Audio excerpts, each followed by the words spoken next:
PM Kisan Samman Nidhi കാത്തിരിക്കുന്ന ആളുകൾക്ക് ഏറ്റവും പ്രധാനപ്പെട്ട 2 അറിയിപ്പുകളാണ് ഈ ഒരു വീഡിയോയിൽ നിങ്ങളുമായി പങ്കുവെക്കുന്നത്. പ്രധാനമന്ത്രി കിസാൻ സമ്മാൻ നിധിയുടെ മുടങ്ങിയിട്ടുള്ള തുകകൾ പല ആളുകൾക്കും ഈ മെയ് മാസം 2-ാം തീയതി മുതൽ അക്കൗണ്ടുകളിൽ എത്തിച്ചേർന്നുകൊണ്ടിരിക്കുകയാണ്. അതുപോലെ പുതിയ അപേക്ഷ വെച്ച് ഇതുവരെ തുക ലഭിക്കാത്ത ആളുകൾക്കും അക്കൗണ്ടിലേക്ക് 2000 രൂപ വീതം ക്രെഡിറ്റായി തുടങ്ങിയിട്ടുണ്ട്. 2 ഗഡുക്കളെല്ലാം മുടങ്ങിയിട്ടുള്ള ആളുകൾക്ക് 4000 രൂപയും ലഭിച്ചവരുണ്ട്. അതായത് PM കിസാൻ സമ്മാൻ നിധി വിതരണം ചെയ്തപ്പോൾ യാതൊരു പ്രശ്നവും കൂടാതെ തുക മുടങ്ങിയവർക്കാണ് ഇങ്ങനെ തുക ലഭിച്ചുകൊണ്ടിരിക്കുന്നത്. ആർക്കെങ്കിലും ഈ കഴിഞ്ഞ ദിവസങ്ങളിൽ ഇങ്ങനെ തുക ലഭിച്ചിട്ടുണ്ട് എങ്കിൽ താഴെ കമൻ്റായി രേഖപ്പെടുത്താൻ മറക്കരുത്.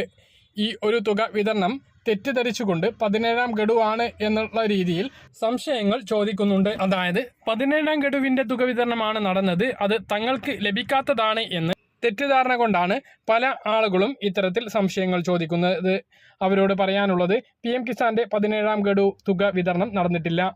മുമ്പ് 16-ാം ഗഡു വിതരണം ചെയ്തപ്പോഴും അതിന് മുമ്പ് തുക മുടങ്ങിയിട്ടുള്ള ആളുകൾക്കുമാണ് ഇപ്പോൾ തുക ലഭിച്ചു തുടങ്ങിയിട്ടുള്ളത് എന്ന് എല്ലാവരും മനസ്സിലാക്കുക. 17-ാം ഗഡുവിൻ്റെ വിതരണം ഈ മെയ് മാസത്തിൽ ഉണ്ടാകുകയില്ല എന്ന് ഉറപ്പാണ്. അത് ഇലക്ഷന് ശേഷമേ ഉണ്ടാവുകയുള്ളൂ. മുമ്പ് ലഭിച്ചിരുന്ന ആളുകൾ EKYC, land verification, Aadhaar seeding എന്നിവയുടെ പേരിൽ തുക മുടങ്ങിയിട്ടുള്ള ആളുകൾ ഇപ്പോൾ ആ പ്രവർത്തനം പൂർത്തീകരിച്ചവർക്കും ഈ തുക ഇപ്പോൾ ലഭിച്ചിട്ടില്ല. അതല്ലാതെ യാതൊരു പ്രശ്നവും കൂടാതെ 15-ാം ഗഡുവും 16-ാം ഗഡുവും തുക വിതരണം ചെയ്തപ്പോൾ മുടങ്ങിയിട്ടുള്ള നിരവധി പേരുണ്ടായിരുന്നു. സാങ്കേതിക കാരണം കൊണ്ടാണ് അത്തരം തുക മുടങ്ങിയത്. അങ്ങനെയുള്ള ആളുകൾക്കാണ് മെയ് 2 മുതൽ തുക അക്കൗണ്ടിൽ എത്തിച്ചേർന്നുകൊണ്ടിരിക്കുന്നത്. കഴിഞ്ഞ ദിവസങ്ങളിലും പല ആളുകൾക്കും തുക ലഭിച്ചിട്ടുണ്ട് എന്നാണ് വിവരം. ആർക്കെങ്കിലും നേരത്തെ പറഞ്ഞ പോലെ തുക ലഭിച്ചിട്ടുണ്ട് എങ്കിൽ താഴെ കമൻ്റായിട്ട് അറിയിക്കാൻ മറക്കരുത്. അതുപോലെ PM കിസാൻ സമ്മാൻ നിധി തുടർന്നും ലഭിക്കുന്നതിന് വേണ്ടി EKYC, land seeding, Aadhaar verification ചെയ്യാത്ത ആളുകൾ ആ കാര്യങ്ങൾ ചെയ്യാൻ വേണ്ടി ശ്രദ്ധിക്കുക.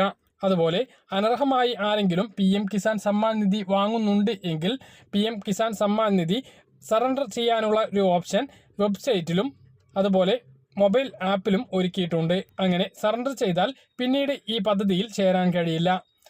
ആദായ നികുതി അടക്കുന്ന ആളുകൾ ഇത് സറണ്ടർ ചെയ്യുന്നതാണ് നല്ലത്. ആദായ നികുതി അടക്കുന്നുണ്ട് എന്ന് തെളിഞ്ഞാൽ മുമ്പ് വാങ്ങിയ എല്ലാ തുകയും തിരിച്ചടക്കേണ്ടി വരും. ഇതിനകം തന്നെ നമ്മുടെ സംസ്ഥാനത്തടക്കം നിരവധി പേരുടെ കയ്യിൽ നിന്നും തുക തിരിച്ചു പിടിച്ചിട്ടുണ്ട്. അത്തരം ആളുകൾക്ക് ഇപ്പോഴും നോട്ടീസ് നൽകിക്കൊണ്ടിരിക്കുന്ന ഒരു സാഹചര്യവും ഉണ്ട്. അതുകൊണ്ട് തന്നെ അനർഹമായിട്ട് ആരെങ്കിലും ഈ തുക കൈപ്പറ്റുന്നുണ്ട് എങ്കിൽ അത് സറണ്ടർ ചെയ്താൽ ഇനി അങ്ങോട്ടുള്ള തുക ലഭിക്കില്ല എന്ന് മാത്രമേ ഉള്ളൂ. പഴയ തുക തിരിച്ചടക്കേണ്ടി വരില്ല എന്നുള്ള കാര്യം കൂടി ഓർമ്മിപ്പിക്കുകയാണ്. PM കിസാനുമായി ബന്ധപ്പെട്ട് ഏറ്റവും പുതിയ അറിയിപ്പായി ഇത്രയും കാര്യങ്ങളാണ് പറയാനുള്ളത്. പറഞ്ഞ കാര്യങ്ങൾ കൃത്യമായിട്ട് മനസ്സിലാകണമെന്ന് കരുതുന്നു. ഇതുപോലുള്ള ഇൻഫർമേഷൻ ലഭിക്കാൻ ചാനൽ സബ്സ്ക്രൈബ് ചെയ്യുക, ബെല്ലൈക്കൺ എനേബിൾ ചെയ്ത് വെക്കുക. മറ്റൊരു വീഡിയോയുമായി നമുക്ക് വീണ്ടും കാണാം. ഇതുവരേക്കും ബൈ.